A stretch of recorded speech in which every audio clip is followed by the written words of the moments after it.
Hey everyone, excuse me, this is Chris here, just giving you guys an update on the canaries and their breeding. I have to apologize, it's been a few weeks since I've posted on their breeding. You know, life's gotten crazy and things seem to get in the way and take over, and so I apologize for that, but I'll get you guys all caught up on the breeding season and the babies. You know, this here is one of the flights of babies that I have. I've got the Red Factor Staffords there, the brown ones. I have two Lipochrome Mosaics in there, and the yellow ones are, there's three yellow ones. They are Red Factor Canaries, and so excited with those babies. I have other babies throughout the cages, but these ones I've been able to separate from the parents and wean them off, and they're doing good. They're eating on their own. They're starting to molt out into their colors. You can see some of them are already starting to get some red in there. So excited to see these guys turn out, see what they are, see if we got some males or females, see how they look, and decide on if any of them that we'll keep for next year. So excited about them. Kind of go out throughout here. You know, up top we have our Red Factor bronze Stafford Canaries here. I'm not breeding them anymore. They are still paired up together, but I haven't had a nest in there for a few weeks. These are the ones that started sneezing and showing some signs of mites. She had already tried 3 times. She did raise her first clutch of 2 babies, and then after that, just kind of she hatched some babies out. They died, and then her 3rd round of eggs, she didn't sit properly, and so I decided to pull their nest and not try and breed this pair anymore this year. So they're just kind of resting right now and enjoying the rest of the season. And so over here is one of my Lipochrome hens. She just took a bath. She's a little wet in there, but yep, she's just resting too. She's done 2 clutches for me. Did a good job, raised some babies, and decided to pull her and let her rest for the year. And then down here we have our flight of babies. If we go down one more row here, we'll take a peek in here. This is my Red Factor pair. So she's sitting on 4 eggs that are fertile. There's the male back there, nice dark red on him. So I'm excited to see how those yellow babies turn out. Those are the babies of these guys. See what kind of colors we can get from them, and so I'm excited with them. So she did hatch 1 baby out a couple weeks back. I still had all the other chicks in there with her, and she laid 4 eggs. All 4 were fertile. Only 1 hatched out, and I think it's because I had the chicks in there with her still. They were bouncing around, constantly harassing her in the nest, and so didn't have a good hatch rate. So that's my fault. I should have separated the chicks with the male and just allowed her to sit properly, but I didn't do that. And so what I did is her baby that hatched out, I actually moved down here to this nest with my Lipochrome pair. She had the exact same thing happen. She hatched out a baby, and out of her 4 fertile eggs, and you know, I still do have their 1 baby in there with them right there on the perch, and he kept going in and out of the nest, kept bugging the mom, and so I think that's why only 1 of hers hatched. But the problem is this chick was about 2 to 3 days older than the other one, and so my mistake is when I put it in here with it, the other chick got squashed, and so it didn't make it. So I should have waited a couple more days to let it get stronger, but that didn't happen. And so, but they are raising this chick. So this chick is actually a Red Factor Canary, which is one that I'll probably keep as of right now. I don't see any dark markings on it, so it'll be an all red. So excited about that. So we'll probably keep that one to breed next year. Have no idea if it's a male or female yet, but you know, that baby's ready to be separated. I need to put it in the other cage. I just haven't gotten around to it yet. But so that's them. We'll probably let her do 1 more round after this. She's really good mom. She does good. So we'll be able to get these chicks out of here and then let her lay again and see if we can get a few more Lipochrome babies there for them. So if we come down here to one of my Red Mosaic agate pairs, here's the hen. She's sitting on 4 eggs. I have not candled them yet. She's been sitting on them for about 4 or 5 days now, so not too long. I did wisen up with her, and I separated their chicks with the male, and he's feeding them just so that they don't disturb her. And she's been sitting tight, so I'm hoping for the best here. These guys, they got 4 chicks in here.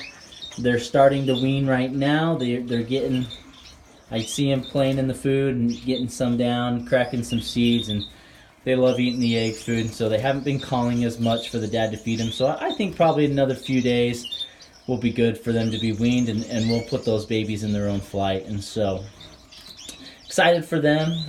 They're doing really well, and that male, he's done great. You know, I introduced him right as the chicks were fledging the nest, and he is the father of them, but I put him in so that he could let the hen lay again. They did their business, and he took right over feeding the chicks. And so, you know, I left all of them together with the hen for 3 or 4 days, just to make sure. You know, the first couple days the hen was doing most of the feeding, but then the male started taking over, and he fed the chicks the rest of the time. So that's when I knew I could separate them, and he'd take care of them, and they wouldn't have to depend on mom. So they're doing good. So we got 4 babies there sitting on 4 eggs. Not sure if they're fertile or not. I mean, I have no reason to believe that they aren't fertile. This male's been great. He's been very fertile for me, and so he did father these 4 chicks here as well. So that's that pair down there, my agate mosaic pair. So we'll come up here to the top. So we have another agate mosaic pair. They got 3 chicks in here. Get down here so you guys can see a little bit better. So there's the mom clear over in the far end. There are 3 babies. So on this one, we had something a little interesting.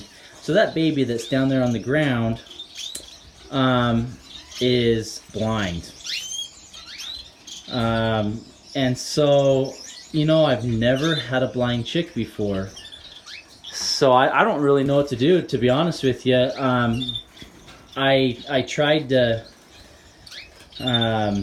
like when I banded the chicks a week ago, its eyes were pretty clouded over. You could tell that they weren't quite normal, and so I don't really know what happened. I don't know if this was something from birth, or if it got some sort of an infection or something like that. The other 2 chicks are great. They're fine. No issues there. But one thing I have noticed in this last week is that baby is starting to see a little bit better. You know, if I put my fingers in front of its face, it kind of moves a little bit. And so, you know, I really, really hope that maybe it can get its eyesight back enough to be able to wean itself and find food on its own and whatnot, you know. So that'll be an interesting story, you know. We'll have to keep a close eye on it, you know. And this is a bird that, you know, if it survives, I don't know if I could sell it, just because, you know, I don't want to sell a poor quality bird, and I probably will never breed it as well. And so, but you know, I just thought that was interesting. I've never had that before. So if anyone's ever had a blind baby like that and they've been able to raise them to adulthood, you know, let me know. Leave some comments down there. Let me know maybe something that I can do for it. But yeah, so that's them. Over here we have another agate mosaic pair. And so this hen, she's brand new. This is her first year. So the father that's down here, the male that's down here, I put him in here with her, and she laid 4 eggs. But she laid 1 egg the day before I put him in, and then consecutively the next few days. And so I wasn't quite sure if they would hatch or not, or if they'd be fertile, and they weren't fertile. And so I pulled the male out and put him down in the bottom cage, and she instantly kind of stopped sitting on her nest. And so I did introduce a different male here. He's a young male as well, so this is a young pair. She's built her nest back up, so I would imagine she'll be laying eggs here within the next couple days, and I'll just leave him in there with her so that she's not tempted to abandon the nest or anything like that. So we'll keep an eye on them, see what happens there. Have an extra male down here. He's singing his heart out. I think I'm probably going to put him up here with her, just kind of cross the lines a little bit, get some new genes going. He's a new male this year, he's finally come into breeding condition. He's singing really loud, and he's been singing to her a lot. So we'll see what happens there. Hopefully that will all work out. This Lipochrome pair, you know, they haven't really done much. She's a brand new hen, first time this year. He's the male of my 2 Lipochrome babies that were in that flight cage, but you know, they just haven't really hit it off, and I don't know why not. And he's still singing, but I don't know. Well, I'm still keeping them together. You know, they're not fighting or anything like that, but it might be that it doesn't happen this year. So we'll keep an eye on them as well. And then I kind of already talked about this Lipochrome pair down here, how they have the baby there, and then they have a red factor baby that they're raising. And I'm gonna let her do a 3rd round. You know, these birds are beautiful. They're probably my favorite canary that I have, and so, you know, I hope that they can breed another round and get me a couple more babies so that we can add them to the gene pool next year and kind of cross it up and get some good bloodlines going. But yep, so that's the update. I did have a few more babies that actually I sold. A breeder came in and got them. I don't usually like to sell them before they molt, but he wanted them right then, and so he came and grabbed those. But so we've done okay with babies this year. You know, we've about the 18 baby mark right now, and so we're probably about halfway through the breeding season. So but yeah, so those are the canaries. If you guys have any questions or anything like that, please leave a comment below, like the video, and we'll see you guys next week. Thanks, guys.